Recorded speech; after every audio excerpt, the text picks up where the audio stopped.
Cuando son las 9:21 de la noche le damos la bienvenida al señor Josep Antoni Duran i Lleida. Bienvenido, candidato. Muchas gracias. Candidato de Unión Democrática de Cataluña. Señor Duran i Lleida, lo primero de lo que queríamos hablar es de una noticia que es de última hora y tiene que ver precisamente con su tierra. Han desarticulado y detenido un grupo que se dedicaba a la captación de personas para ser después enviadas a Siria, supuestamente para luchar con el ISIS. Y es cierto que más de la mitad de las actuaciones que lleva a cabo la policía, y me refiero a nivel estatal, tienen lugar en Cataluña. ¿Qué es lo que ocurre? Bueno, no es culpa de los catalanes. No quisiera yo apuntar eso ni mucho menos, pero es un dato sí, importante. Pero es que hay un grado de inmigración y de inmigración procedente o con una fe o un credo musulmán mucho mayor en Cataluña que otras partes de España, ¿no? Y esa es la razón, no es porque existan banlieues como Francia, aparte de que yo soy de los que cree que el problema es mucho más complejo que remitirlo simplemente a la existencia de banlieues, es decir, de barrios donde puede haber cierta marginación. Yo creo que hay muchas causas que pueden permitir entender y muchas causas que, como son diversas, también hay que tener en cuenta a la hora de abordar la solución al problema. Por cierto, ¿qué le parece la opinión del señor Albiol de que todo esto es culpa del multiculturalismo?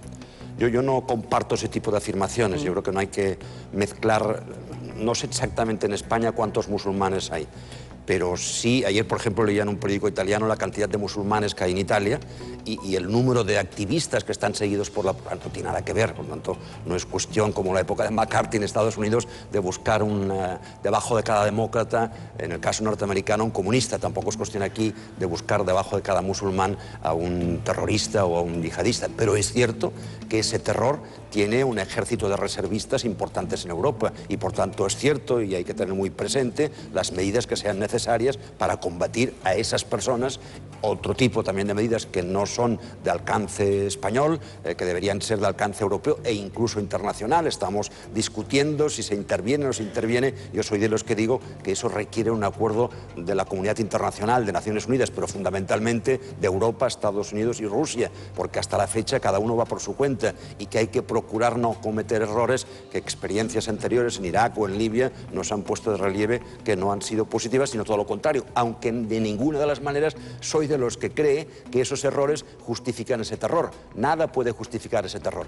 Y de ninguna de las maneras soy de los que a veces dicen, bueno, pero mire, es que los norteamericanos también o los europeos han ocasionado víctimas. La gran diferencia es que cuando Europa o el mundo occidental ocasiona una víctima, los dirigentes, sea Obama o sea un dirigente español o francés o británico, lo sienten, los otros lo celebran. Esa es la gran diferencia. Su partido Unión ha firmado el pacto antiyihadista. Por cierto, ¿qué le parece, cómo interpreta usted la ausencia de los dos principales líderes, de Pedro Sánchez y de Mariano Rajoy, en la firma de ese documento? Bueno, porque ese fue un documento que su origen, recordará, tiene raíz parlamentaria, fue una proposición de ley, aquello que nosotros manteníamos algún tipo de discrepancia en el contenido de la letra, hoy ya es ley, y lo que es el prólogo de la misma, Unió ya votó distinto de Convergencia. Unió votó a favor de que se tramitara en el Parlamento, en las Cortes, y Convergencia no. La ausencia de los dos líderes en ese acto me parece pues, que corresponde a esa filosofía del marco parlamentario, y estaban presentes los dos líderes parlamentarios, los dos portavoces, el del Partido Popular y el del Partido Socialista. Usted ha criticado también el hecho de que, por lo visto, Mariano Rajoy no haya contado con el presidente en funciones de Cataluña, con el señor Mas, para este pacto antiyihadista. Yo lo que he dicho, lo que ha dicho mi partido, es que las discrepancias con Mas son más que evidentes. La firma o la aprobación de la declaración del 9 de noviembre de desconexión con España, de no cumplir otra ley que no sea la del Parlamento de Cataluña, de no cumplir las resoluciones de los tribunales, particularmente del Constitucional, desde el primer instante nosotros dijimos que era una barbaridad. De hecho, lo que hace es saltarse el principio de legalidad.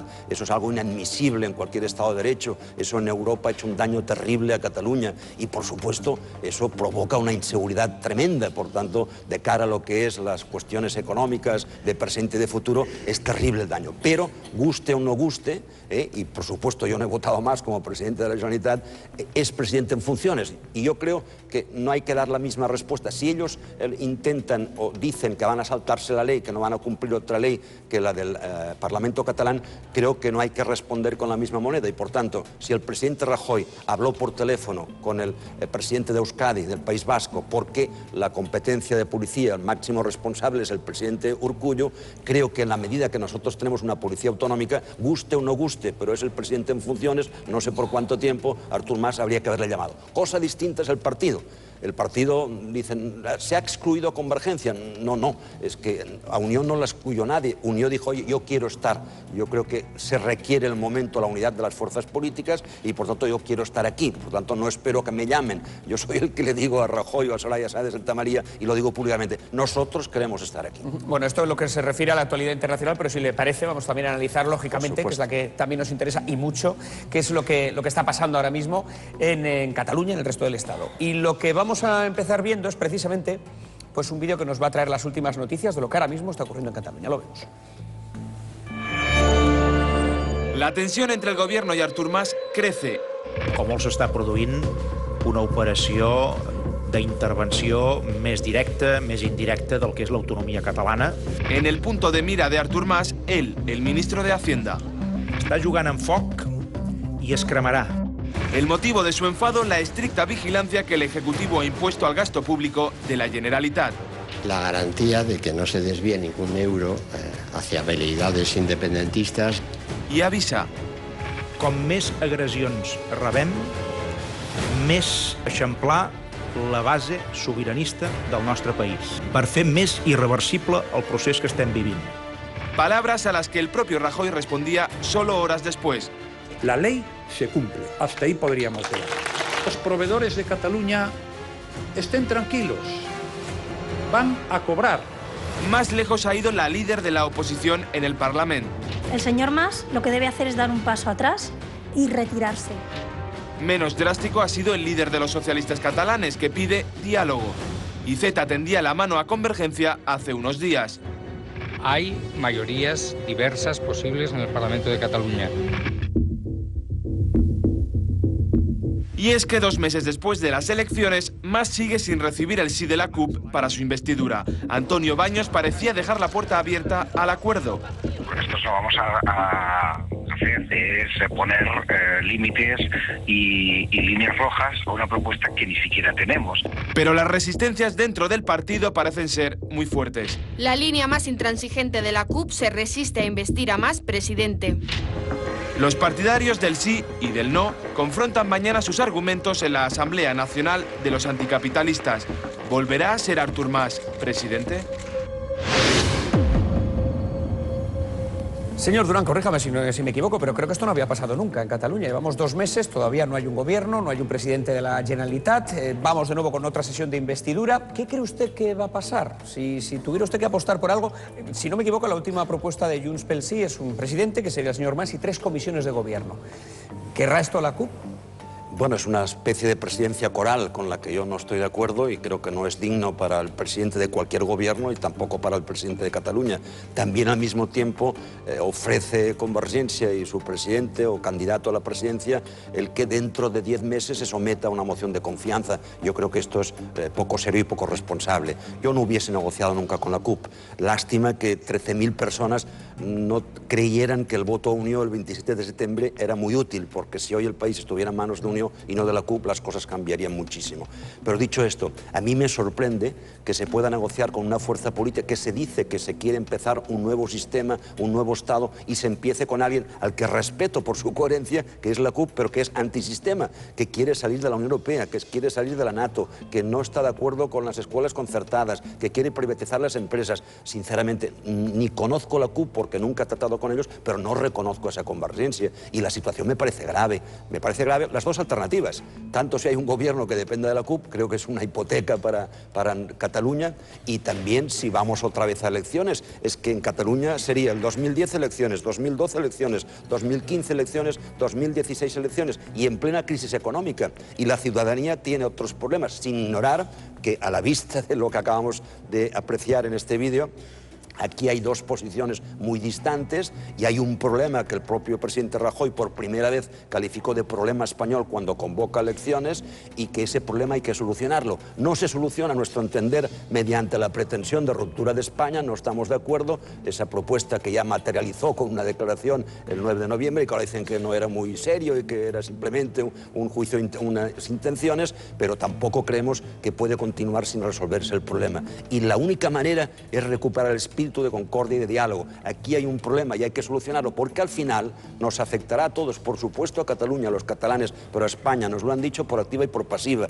Tanto España como Cataluña tienen un nivel de endeudamiento privado público muy grande, y se necesita la confianza de los agentes económicos, y la inestabilidad política no atrae confianza, y hay que solucionar, evidentemente, mediante diálogo, no saltándose la ley, sentándose en una mesa, que es el propósito básico de mi presencia en estos momentos como candidato. Es decir, yo no quiero formar parte del problema, creemos que Unión no forma parte del problema, tenemos una propuesta de solución y queremos ayudar a ese diálogo y queremos, por tanto, encontrar esa solución, aparte de otros problemas que tenemos todos los ciudadanos que no son este. Usted ha dicho que la propuesta del Parlamento de Cataluña, esa propuesta independentista, es un salto al vacío. ¿Por qué cree usted que es un salto al vacío, algo así? Bueno, porque yo creo que es más humo que otra cosa, pero lo grave es que, pretendiendo la desconexión de España, lo que sí hemos logrado es la desconexión de Europa. Europa aborrece a aquellos que se saltan el principio de legalidad. Esa declaración, usted sabe que yo tengo relaciones en función de la tradicional e histórica presencia de Unión, la familia demócrata cristiana europea,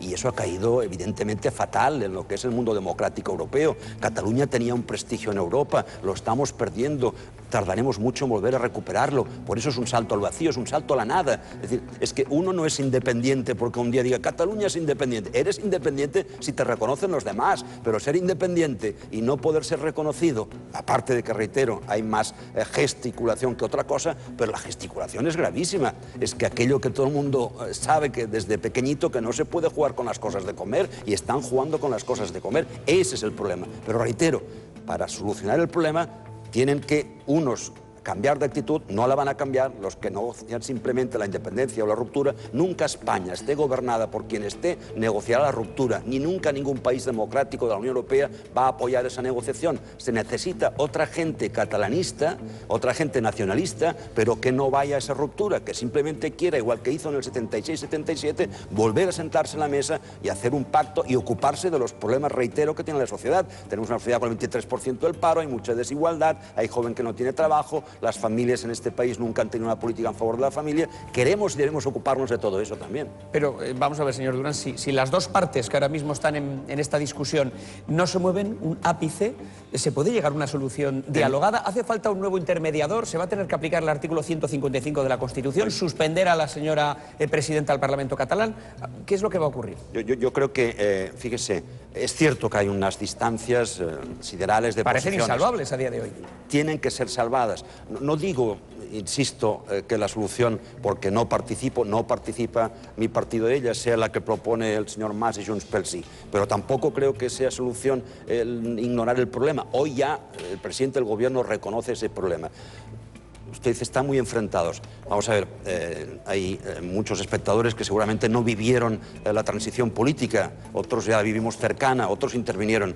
Era mucho peor el 76-75 y se sentaron a la mesa gente. El señor Fraga Iribarne era ministro de un gobierno franquista, se sentó con Felipe González, que tenía una condena al Tribunal de Orden Público de ese gobierno franquista, se sentó con Santiago Carrillo, que tuvo que entrar con una peluca para que no le reconocieran, se sentó con nacionalistas vascos, se sentaron, nos sentamos y llegamos a un acuerdo. Y yo no reniego de esa transición, ha permitido a España y también a Cataluña. Se engaña cuando se dice que Cataluña siempre... No, Cataluña ha vivido 25, 26, 27 años de gran progreso económico, social y de autogobierno, y es gracias a ese pacto político. Pues hoy hay que, y con menos distancia, a pesar de la gravedad, sentarse otra vez, buscar la concordia con paciencia y no levantarse, es metafórico, de la mesa hasta que busquemos esa solución. Usted en las pasadas elecciones catalanas, su partido lo que proponía era un pacto fiscal, era el derecho a decidir y una reforma constitucional.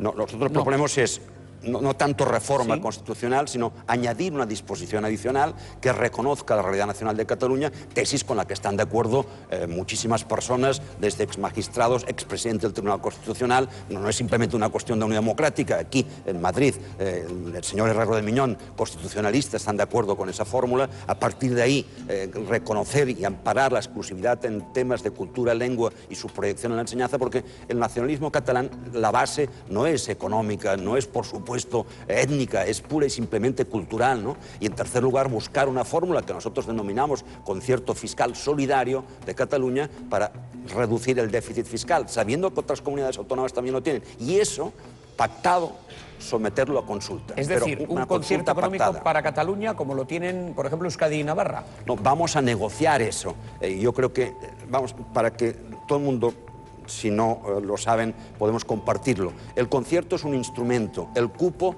es otra cosa distinta. El cupo es la cantidad de dinero que en este caso el País Vasco paga al Estado. Yo hablo de concierto y lo que hay que hacer es sentarse, porque este pacto al que yo creo que aspiro y en el que creo que voy a ser útil en el Congreso de los Diputados, porque además creo que hay una confianza con formaciones políticas de ámbito español que saben de nuestra manera de hacer las cosas, de nuestro talante dialogante, etcétera, etcétera.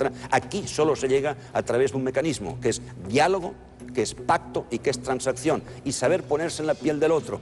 El pacto y la transacción es la manera que avanza una sociedad. Yo tengo hijas, ahora ya salen cuando quieren y regresan a la hora que quieren, pero negociábamos en casa a qué hora llegar. Si ellas pretendían llegar a las 3, nosotros decíamos a la 1 y al final llegaban a las 2, igual llegaban a las 3, pero habíamos acordado las 2. Si uno tiene un negocio o ha alquilado un piso o ha vendido un coche de segunda mano, empiezas pidiendo 100 y acabas vendiéndolo por 70 ante una oferta de 60. La vida es eso, es sentarse, es hablar, es pactar y es transaccionar. Y transaccionar quiere decir ceder. Esa es nuestra solución, pero dispuestos a sentarnos y sabiendo que no necesariamente los demás van a compartirla al 100% y que hay que hablar. Esa es nuestra actitud, esa es nuestra propuesta. No simplemente la propuesta, digamos, teórica, sino del diálogo, la predisposición a hablar y a transaccionar. Una, digamos, circunstancia que tristemente comparten tanto Cataluña como muchas otras regiones del Estado es el tema de la corrupción. Yo le tengo que preguntar, señor Durán, si tantos años con sus socios de CiU, y ahora que ha salido esto del 3%, ¿nunca sospechó usted parte de lo que podía haber con el señor Pujol, que está resultando, y con toda su familia? Son dos cosas distintas. Lo que se llama el 3% es un sumario instruido a raíz de una denuncia de Esquerra Republicana o de una concejal de Esquerra Republicana en una población de Tarragona contra se está instruyendo y presuntamente alguna responsabilidad presunta, porque hay que ser muy conscientes. Es muy fácil juzgar desde una tribuna periodística o desde la adversidad política. Yo creo que eso queda para los jueces. Yo no me dedico a juzgar, me dedico a respetar, en cualquier caso, la ley y a respetar la presunción de inocencia y que la justicia llegue a fondo, ¿no? Y otra cosa distinta es lo que hace referencia a la confesión que hizo el presidente Pujol, hace un año y meses, en julio del año pasado, ¿no? No, lógicamente yo no llevo las finanzas de Convergencia, y eran dos mundos distintos, por tanto, no, de ninguna de las maneras. Se había dicho, recuerde, se había denunciado, pero nunca, y todavía hoy no hay pruebas. Hay que esperar, por tanto, a que la justicia llegue al fondo. Lo que no estoy de acuerdo es a veces con aquello que se dice, no, esto pasa porque van contra el independentismo. No, eso es muy importante señalarlo, porque si los políticos nos dedicamos a decir la justicia está manipulada, etcétera, etcétera, cuando un ciudadano tenga un pleito privado, una sentencia, va a decir, oye, pero si me están diciendo los que tienen responsabilidades políticas que esto es perfectamente manejable, porque yo voy a cumplir la sentencia. Por tanto, que la justicia investigue, respetemos la presunción de inocencia y respetemos también lo que la justicia tenga que hacer. ¿Pero cuál fue su reacción cuando conoció la confesión del señor Pujol? Yo la hice pública, pues lógicamente dolorosa, ¿no? Yo no podré negar, quizás sería rentable para mí en estos momentos decir, Pujol, pestes de Pujol. Vamos a ver, es grave lo que se está diciendo, muy grave. Reitero que hay que llegar hasta el final, y cuando conocí la confesión del presidente Pujol de que tenía dinero en una cuenta corriente en Andorra, del legado, etcétera, etcétera, etcétera, expresé ese dolor, pero al mismo tiempo expreso pues que el presidente Pujol tiene todo un activo de su vida política importante para Cataluña y para España. Yo no reniego de esa parte, pero evidentemente expreso mi contrariedad y deseo que se aclare esto cuanto antes mejor y que se llegue, como he repetido constantemente a lo largo de esta respuesta, al fondo de la cuestión. Señor Duran, antes de darle las gracias por estar aquí, ¿es buena su relación actualmente con Mas, con su antiguo socio? No es mala ni buena, sí. no existe. La última vez que hablamos es el 19 de junio. Tenemos posiciones distintas y distantes, como se sabe públicamente. La ruptura de Convergencia y Unió creo que ha sido un gravísimo error para Cataluña y para España. El catalanismo moderado, central y centrado que significaba Convergencia y Unió tiene que recuperarse. Yo me niego a que lo que representa Cataluña desde la perspectiva catalanista esté simplemente en manos de ese espacio de partidos independentistas. Esa es mi labor durante esta campaña. No hay relación, no existe relación. Hay unas cuestiones también sobre Cataluña que nos gustaría que nos contestara y nos las acerca Andrea. Adelante. Sí, vamos a hablar precisamente sobre esos tejemanejes de la familia Pujol que hemos conocido esta semana. El Jordi Pujol y dos de sus hijos organizaron una reunión secreta con empresarios del núcleo duro de Convergencia para activar el proceso independentista. Fue el 25 de noviembre de 2011, es decir, solo 5 días después de la victoria de Rajoy en las elecciones generales. A esa reunión no asistió Artur Mas, según OK Diario. Pujol sí se rodeó de gente como Lluís Prenafeta y Macià Alavedra, políticos de su confianza cuando era presidente. Los dos han pasado por la cárcel por casos de corrupción. A ese cónclave también asistieron Oriol y Josep Pujol Ferrusola. Al igual que el patriarca, están imputados por corrupción. Ellos, los Pujol, aseguran que el comisario de la Policía Nacional, José Villarejo, les ofreció impunidad si frenaban el proceso. Les dijo, si colaboráis contra la independencia, todo esto acabará pronto. Es lo que le dijo Villarejo a Josep Pujol, según el propio Pujol. La orden, según él, venía del jefe de gabinete de Mariano Rajoy. El ministro del Interior lo niega. Por cierto, la Audiencia Nacional continúa rastreando el origen de la fortuna de los Pujol. Solo a Panamá habrían movido estos 2.400 millones de euros. Josep Antoni Duran i Lleida dijo esto sobre Jordi Pujol hace poco más de un año. No me lo creo. Sinceramente, con la mano en el corazón, no me puedo creer de ninguna de las maneras que eso sea cierto. Ay, porque conozco a la persona y no me lo creo. Después los hechos pueden desmentirme, pero yo no me lo creo. Esa fue su reacción en septiembre de 2014, señor Duran. Decía usted ahí que no se lo creía, pero ahora le voy a volver a preguntar por eso. Con toda la familia imputada, ¿se lo sigue sin creer? Vamos a ver, es que ha puesto la respuesta, pero no ha puesto la pregunta. Por tanto, no sé... Bueno, le preguntaban por la familia Pujol, si usted se creía todo lo que salía en la prensa. Me dice el septiembre y en el mes de julio-agosto yo hice una reacción, la que antes recordé, sobre la confesión del presidente Pujol.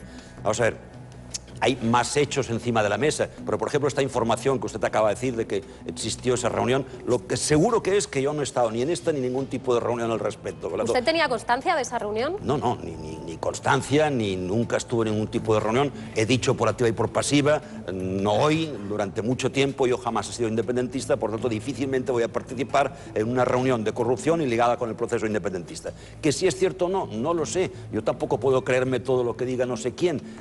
Dije antes, mi función no es la de juzgar a Pujol. Quien tiene que juzgar a Pujol es la justicia. Yo me tengo que ocupar que los trabajadores autónomos tengan un trato distinto, y ya hemos hecho mucho en las legislaturas anteriores. En la próxima me tengo que ocupar de esas cosas. De Pujol, en este ámbito concreto, se tendrán que ocupar los jueces. Yo no sé si... Usted me parece que han dicho que el ministro de Interior había desmentido esta información. Pues imagínese si el ministro de Interior, que tiene información, la desmiente, ¿qué quiere que le diga yo? Lo importante es que ni estaba, que ni estoy de acuerdo con eso, ni estoy de acuerdo con la independencia, porque, reitero, eso es un callejón sin salida, doloroso para unos y para otros. Señor Duran, una última cuestión. Usted candidato a la Moncloa, es el cabeza de lista de Unión Democrática de Cataluña. ¿Cómo se plantea el reto que tiene por delante hasta el 20 de diciembre, que son las elecciones? Bueno, intentando convencer a la ciudadanía de Cataluña. Antes expuse una razón, quiero recordarla. Aquí hay un problema respecto a la relación de Cataluña con el resto de España. Hay que solucionarlo. No participo de aquellos que cada día crean problemas. Antes enseñaron imágenes de Montoro, enseñaron imágenes de Mas. Mire, yo ni comparto esa actitud un poco humillante, no de la medida en sí, sino de la explicación que tiene Montoro, y tampoco comparto la respuesta del presidente Mas. Ese tono de decir, está jugando con fuego y se va a quemar. Si todos estamos encima de un brasero cuando estamos hablando de esta situación, por favor, no nos dediquemos a hacer más declaraciones y por tanto añadir más leña al fuego, que al final quien sufre son los farmacéuticos, son los que hacen prótesis, son los hospitales concertados. Dediquemos el tiempo no a crear más problema, sino a resolverlo. Esa es una de las obligaciones que tengo que hacer yo, y haré en la próxima legislatura si cuento con apoyo, que espero contarlo. Dos, lo dije antes, hay un modelo de sociedad, venimos de una crisis económica, de esta crisis solo se puede salir generando ocupación. Tenemos el 23%. La ocupación la crean no los políticos, Quienes dicen, esta legislatura voy a crear 1.800.000 puestos de trabajo. No, no, la ocupación lo crean los autónomos, los que suben la persiana a primera hora y la cierran a última hora, que no están tratados justamente ni como trabajadores ni como empresarios. Las pequeñas y medianas empresas, los trabajadores. Hay que ir en esa dirección, crear ocupación, hay que combatir la economía sumergida. España tiene un 22%. Si fuéramos capaces de enviar inspectores de trabajo y de Hacienda, no a buscar las cosquillas, aquel que está cumpliendo y es una empresa pequeña y no tiene instrumentos, sino que fuéramos a buscar realmente los defraudadores y afloráramos el 10%, tendríamos 35.000 millones de euros que podríamos utilizar para combatir la pobreza y para ayudar a esos que generan ocupación. Eso es lo que yo pretendo también defender y siempre he defendido a lo largo de mi presencia en el Parlamento y, por tanto, convencer, que nos ayuden, que entiendan que el voto a Unió es útil, que 13.000 personas, a mi juicio, y perdón, porque son democracia, no se puede decir, se equivocaron el 27 de septiembre, porque si hubiesen pensado en la utilidad del voto a Unión Democrática, no estaríamos en el lío que estamos. Pues igual, que piensen en la utilidad del voto a Unió para ser útiles para esa solución en lo que hace referencia a Cataluña con el resto de España y en lo que hace referencia a nuestro modelo de sociedad, de la enseñanza, de autónomos, etcétera, etcétera, etcétera. Bueno, pues señor Durán, muchas gracias por habernos acompañado esta noche. Antes hablábamos